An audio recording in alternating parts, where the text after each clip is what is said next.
To start off today, I would like to share a brief video clip that I think captures some of the momentum I hope we're building in the first 24 to 30 months that we've been together as a leadership team here, and wanted to share some of that with you before we open with my remarks. Every day, teachers in this district are working hard, educating students from all over the world. And we know that when we work collaboratively with the district, that we can move both the students and the district forward. I've just seen, in the community, just a total shift in perspective on the public schools in the last 2 years. And that's a good thing. And I think it's showing up in the infrastructure planning, and I think that it's just going to ripple. We're all taking pride in something, we're all taking ownership of something together as a community, and that's what's going to help our students succeed. We see a real opportunity here, and maybe the opportunity that Rockford's students and teachers and parents in the community have deserved for so long. We all feel now that we've got skin in the game. We're all part of this, and we're working as partners. So I really do believe we have this momentum going, because we understand that our future is in developing the skills of our youth.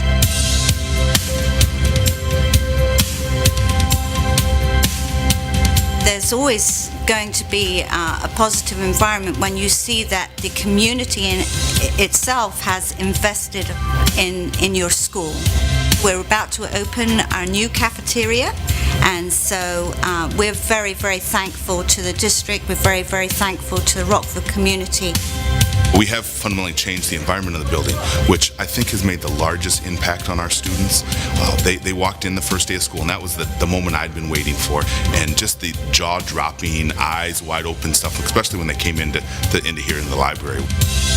It does feel differently here, and I think every teacher you would talk to would say they notice something different. The feeling that the students get of saying, this is a place that I want to be every day.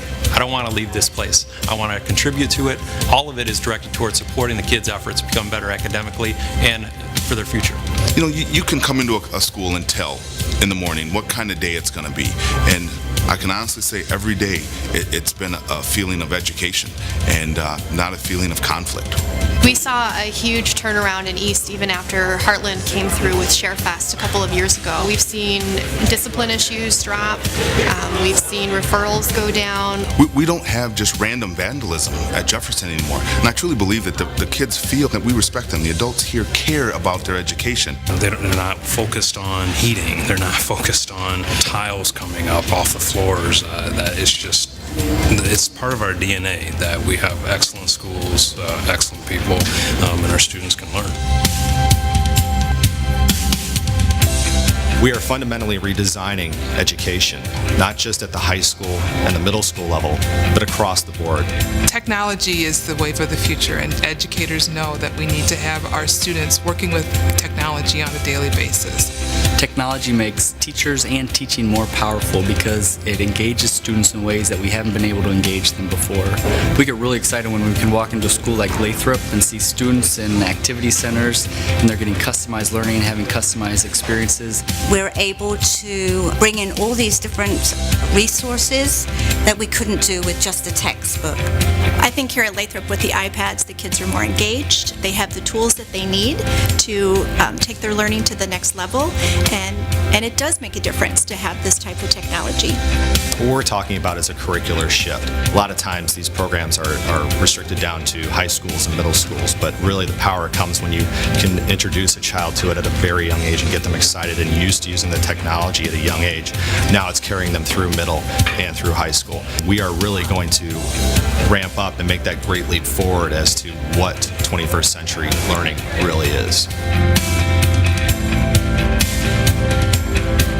We've done some really good initiatives in Rockford. We do AP really well, but about 85% of our kids are in that big middle, and we need to do that very well. We need to change the face of education in Rockford for 100% of our students. We're constantly talking about making the curriculum engaging and making sure that students buy into what we're trying to teach them, and I think academies are really going to provide a way to do that.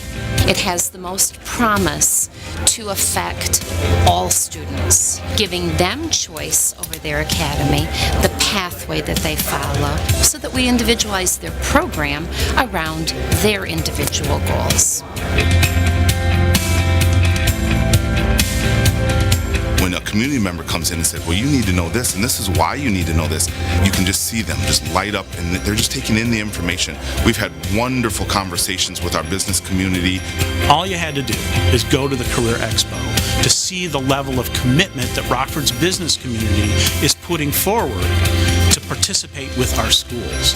We were so excited at the expo. The kids were excited. They came back excited. The level of interest, the real engagement with that process when they saw what it was, and it wasn't just an abstraction, and they were there going booth to booth. It was fascinating.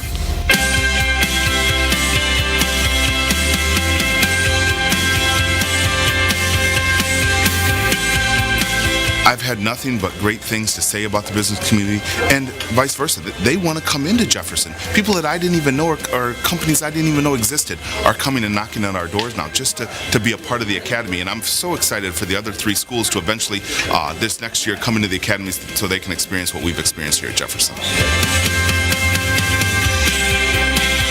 I'm very optimistic for the future here in Rockford 205. I've traveled across the country, seen many school districts, and I have to say that I've never seen anything like this as far as an opportunity for us to really put Rockford on the map and redefine what Rockford is at an educational level. This is the time as community members to say we're going to rally around one goal. We're going to rally around our administration. We're going to rally around our teachers. We're going to rally around our students. So that way 10 years from now we can say, look at how our students are doing. They love the schools, they love the city, and Rockford is a great place to live. We've all been through enough attempts at change or things that look like change that the easy way out is to say, oh, this is just that again. But it feels different this time. It feels like it could be really happening, and we all need to get behind it and push.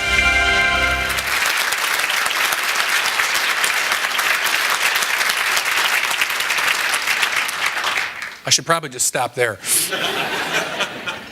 I really want to take a moment before I get started and single out Dawn Graniff and Paul Goddard, the leaders of our Rockford Education Association.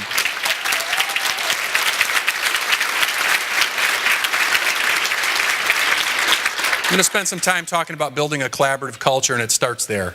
I don't know any other way that we can succeed as a community unless we build a community-wide collaborative culture, and it starts with our employees, but it has to go throughout the entire community. And I'm so inspired when I see that video, when I watch those clips from the Academy Expo, and I think about the way the business community has stepped up and really gotten involved in the lives of our students and gotten involved in our schools. I'm so appreciative for that, and that's a big part of what we're trying to accomplish here. We do need to continue down that pathway of building a culture, and building a culture that's collaborative, surrounded by a focus on our student success. Now, 6 months on the job, one of the things I committed to right away was a focus on collaboration and just going on kind of a listening tour. With 3,700 employees, it's hard to get to know how your employees feel. And so what we've committed to do is go and visit every single school. There's 47 of them altogether, and every single employee group, and have town hall meetings. And it's unplugged. I show up and we talk. And what I've been really pleased with so far is the level of candor from our employees. And these are the kind of things that I'm hearing. There is a sense of optimism. There's a sense of appreciation for the way the community is stepping up. But there's also a sense that we're not 100% sure we can get behind this yet. You know, we've changed tracks a lot of times. We've all heard the different statistics about how many times we've changed superintendents and how we've stopped and started. And there's certainly the possibility to fall into that cultural belief that, hey, if we just wait this new initiative out, it's going to go, because things come and go so fast in this community. And so we have to acknowledge those. But what I'm really committed to from a cultural standpoint is, imagine what would happen as people consider our schools, either from within our community or outside of our community, if they are fully committed and to the idea that we have a good story to tell about our schools. Now that can't be false. That has to be real, but so many people I know when they make a decision about where they're going to send their kids to school aren't studying spreadsheets. They're talking to 1.8 people. Now, I'm not exactly sure how you talk to 0.8 people. But the idea is we're talking to less than 2. And so we talk to people we trust about where they send their kids and how they feel about their experience. And so it's going to start with our employees. And start about 3,700 employees feeling good at a barbecue saying, I send my kids to our schools and I'm proud of it and I feel good about it. It starts with our realtors when people come around our community and say, hey, don't be afraid to buy a school in the Rockford school or a house in the Rockford school district. It's okay. Those are the kinds of conversations that need to have in human resources departments throughout the community when we attract talent. But people aren't going to lie about those kinds of things. It has to be real. It has to be sincere. It's not going to be, it can't be propaganda. It has to be part of a real feeling. And I think by our business community getting into our schools, and I think by more and more of our employees starting to be part of this positive culture that we're building, that's going to slowly change over time.